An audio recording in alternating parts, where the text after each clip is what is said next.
Hello everyone. आज हम लोग अपना टैक्स से रिलेटेड कुछ स्टडीज़ को करने वाले हैं। जब हम वर्ड यूज़ कर रहे हैं टैक्स, तो टैक्स में जो 5 हेड्स ऑफ इनकम है, कुछ जीएसटी का प्रोविजंस, कुछ कस्टम्स का प्रोविजंस मैं डिस्कस करूँगा। यह डिस्कशन सिर्फ़ और सिर्फ एक ही फैक्टर्स के लिए, ताकि आपका कंसेप्ट को मैं क्लियर कर पाऊँ। कभी कभी क्या होता है, हम कोई भी एग्ज़ाम के लिए प्रिपेयर करते हैं, चाहे वो आप कोई भी एग्ज़ाम हो, जिस लेवल का भी एग्ज़ाम हो, तो उस लेवल के एग्ज़ाम में प्रिपेयर करने के लिए आपको टैक्स में क्या होता है, डिस्क्रिप्टिव, अगर आपको पूछा जाता है, डिस्क्रिप्टिव सम्स पूछा जाते हैं, तो उस समय क्या होता है, हम मिस आउट कर देते हैं कुछ अपने वर्किंग नोट्स को, कि हमें वो कैसे वर्क करना था। तो ये वीडियो मेरा एक ही मोटिव के लिए बनाया जा रहा है, यानी कि शुरू किया जा रहा है एक ही पर्पस से, कि आप हर चीज़ को अच्छी तरह से समझ पाए। मतलब मैं आपको मैं आपको डिटेल फॉर्म्स में तो नहीं पढ़ाऊँगा, डिस्क्रिप्टिव फॉर्म्स में तो नहीं पढ़ाऊँगा।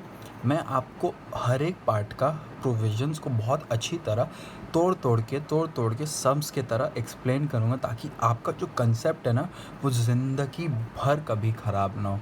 मतलब आप टैक्स में एकदम किंग हो जाओगे अगर आप ये फॉर्मेट्स को अच्छी तरह से पढ़ें और समझें।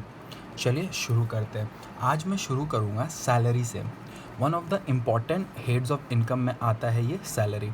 हर एक वीडियो जो अपलोड होगा वो सिर्फ़ और सिर्फ 2 दिन के लिए रहेगा। सपोज़ करिए, अगर आज एक वीडियो 4 बजे अपलोड होता है, तो वो नेक्स्ट दिन और परसों, मतलब आज 4 तारीख है, 5 तारीख, 6 तारीख, वो 4 बजे हटा दिया जाएगा। ठीक है, ये सिर्फ़ और सिर्फ 2 दिन के लिए है, और कोशिश करिएगा कि आप इस 2 दिन में ये वीडियो को रिवाइज़ करके कंप्लीट कर पाएँ। यहाँ पे किसी को कोई फ़ोर्स नहीं है, ये वो लोग ही देखें जिन लोगों को अपना कंसेप्ट क्लियर करवाना है। जिनका कंसेप्ट ऑलरेडी क्लियर्ड है, वो प्लीज़ ये ना देखें, वो अपना जैसे वो फॉर्मेट में पढ़ाई कर रहे हैं वो करते रहे। चलिए शुरू करते हैं आज का detail discussion related to salary. Salary को हम 3 वीडियोज़ में अपलोड करेंगे। एक में हम एक्सप्लेन करेंगे, 3 या 4 लग जाएगा। एक में हम पूरे सैलरीज़ का बेसिक डिस्कशन करेंगे कि सैलरीज़ कहाँ होता है, कब आता है, कब चार्जेबल होता है, कब नहीं होता है। उसके बाद अलाउंसेस डिस्कस करेंगे, उसके बाद पर्क्स डिस्कस करेंगे, उसके बाद रिटायरमेंट बेनिफिट्स है इसमें, और वापस से डिडक्शन अंडर सेक्शन 16 जो है वो एट द लास्ट। तो ये बहुत अच्छा एक्सप्लेनेशन चलेगा। अगर आप इसको ध्यान से पढ़िएगा, ध्यान से समझिएगा, तो आपका एक, बोल सकते हैं कि आपका एक सैलरी मैं आपको सिर्फ़ और सिर्फ एक दिन में अच्छी तरह से समझा दूंगा, अगर आप मेरे वीडियोस को फॉलो कर दीजिए। मैं ये सीरीज़ ऑफ वीडियो 1-1 घंटा पे अपलोड होता रहेगा, 2-2 घंटा का गैप में। मतलब अभी मैं जब भी ये वीडियोस अपलोड करूं, उसके 2 घंटा बाद वो अनदर वीडियो अपलोड हो जाएगा। ठीक है, चलिए शुरू करते हैं।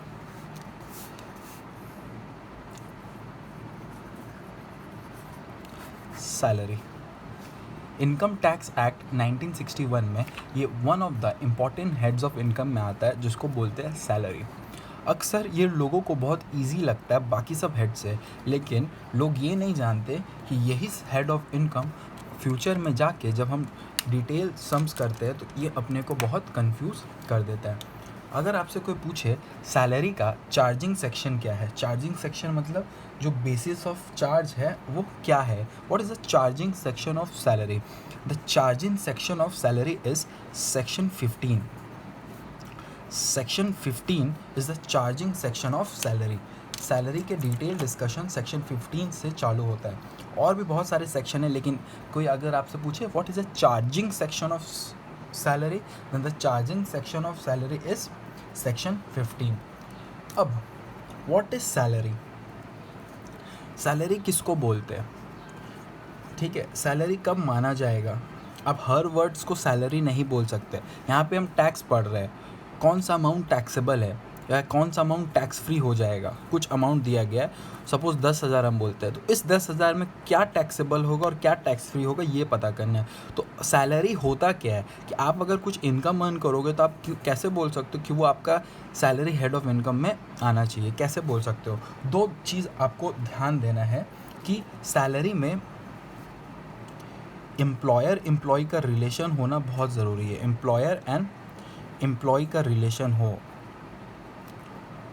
दूसरा, इसमें एम्प्लॉयर और एम्प्लॉय का रिलेशन हो, इसमें कोई भी पेमेंट जो एम्प्लॉयर एम्प्लॉय को दे रहा है वो under the terms of employment हो, under the terms of employment हो। सपोज करिए ये दो लोग हैं, ठीक है, ये दो लोग हैं। इन दो लोगों में से ये एम्प्लॉयर है और ये एम्प्लॉय है। ये एम्प्लॉयर है और ये एम्प्लॉय है। इन दो में से ये एम्प्लॉयर है और ये एम्प्लॉय है। इन दोनों में सैलरी का बात कब आएगा? जब पहला कंडीशन सेटिस्फाई हो, that is employer employee relation. तो हम बोल दिए इन लोग में एम्प्लॉयर एम्प्लॉय रिलेशन है। और एम्प्लॉयर जब एम्प्लॉय को कोई भी अमाउंट पेमेंट दे रहा हो, सपोज़ करिए मैं बोल सकता हूँ 2000 पर मंथ वो कोई सैलरी पेमेंट दे रहा हो उसको, ठीक है, और ये जो 2000 वो पे कर रहा हो ये अंडर द एम्प्लॉयमेंट टर्म्स में हो। मतलब क्या, आप ज्वाइन किए हो, उसमें आप लोगों का दिया हुआ था employment terms and condition, contract बनता है एम्प्लॉय में, उस रिलेशन पे दिया हुआ है। मतलब ये इंसान को वो पैसा मिल रहा है जिसका सर्विस वो इसको दिया हो, ठीक है, क्लियर रहेगा। तो क्या एम्प्लॉय का रिलेशन कब नहीं माना जाएगा? कुछ कुछ केसेस को हम अच्छी तरह से एक्सप्लेन कर देते हैं, सिर्फ आपके दिमाग में क्लियर करने के लिए। केस 1 अगर मैं आपको समझाऊं, होता क्या है, सपोज़ कर लीजिए ए एम्प्लॉयर है, बी एम्प्लॉय है। बी क्या है? एम्प्लॉय है। ए क्या है? एम्प्लॉयर है, बी एम्प्लॉय है। ए क्या किया, बी को, या फिर बोल सकते हैं बी का और किसी मतलब अपनी वाइफ के साथ उसका एनिवर्सरी था, बी का एनिवर्सरी था, तो ए उसके घर आया, मतलब जो एम्प्लॉयर है, और उसको 5000 रुपया दिया। तो ये 5000 रुपया आप टैक्सेबल नहीं कर सकते। यहाँ पे अगर आप नोटिस करेगा एम्प्लॉयर एम्प्लॉय को दे रहा है, तो क्या ये सैलरी हेड में टैक्सेबल हो जाएगा? नहीं, ये 5000 सैलरी हेड में टैक्सेबल नहीं होगा। हम फिर से रिपीट करते हैं, ये 5000 सैलरी हेड में टैक्सेबल नहीं होगा। इसको आप सैलरी हेड में टैक्सेबल नहीं कर सकते। This is case 1। आप समझ गए ना कि सैलरी के लिए क्या करना पड़ता है, कब क्या करना पड़ता है, ये अच्छी तरह से, ठीक है, क्लियर हुआ? ओके। एक क्वेश्चन मेरे बच्चे पूछे थे कि सर हम लोग पढ़ते हैं पार्टनरशिप एक्ट के बारे में। पार्टनरशिप एक्ट में मतलब अकाउंट्स में भी हम लोग पढ़ते हैं सर, पार्टनर्स लोग को आप ध्यान दीजिएगा, पार्टनर्स लोग को सैलरी मिलता है। तो क्या सर उन लोग को जो सैलरी मिलता है, पार्टनर्स लोग को जो सैलरी मिलता है, सैलरी रिसीव बाय पार्टनर, क्या वो taxable under the salary head होता है? नहीं, ये भी सैलरी अंडर द सैलरी, मतलब ये अमाउंट, जो भी अमाउंट मिल रहा हो वो टैक्सेबल नहीं होगा सैलरी हेड में। आई थिंक बेसिक कंसेप्ट के बारे में हम पहला क्लियर कर दिए। Moving on to our next topic.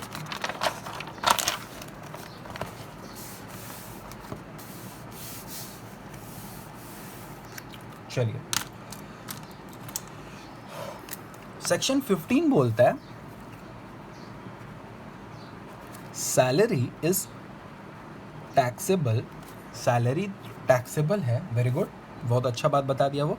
Salary is taxable on, taxable वो दो तरह से, ठीक है, आइदर ड्यू बेसिस पे,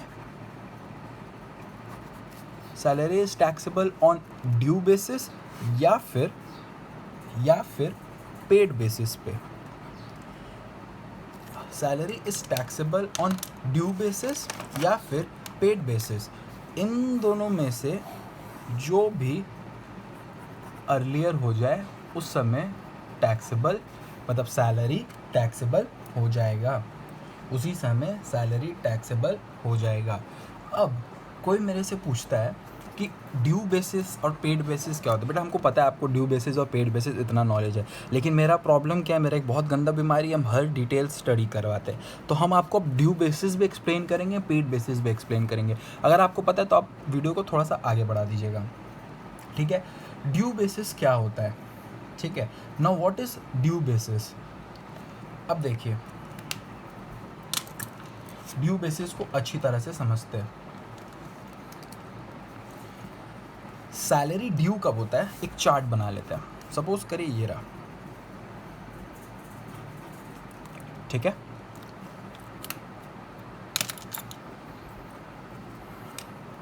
एक इंसान, अच्छा एक शॉर्ट नोटिस आपको दे दूं, हम लोग का असेसमेंट ईयर है 2021 और हम लोग का प्रीवियस ईयर है 1920। हम लोग कैलकुलेट कर रहे हैं कि हम लोग प्रीवियस ईयर 1920 में जो अर्न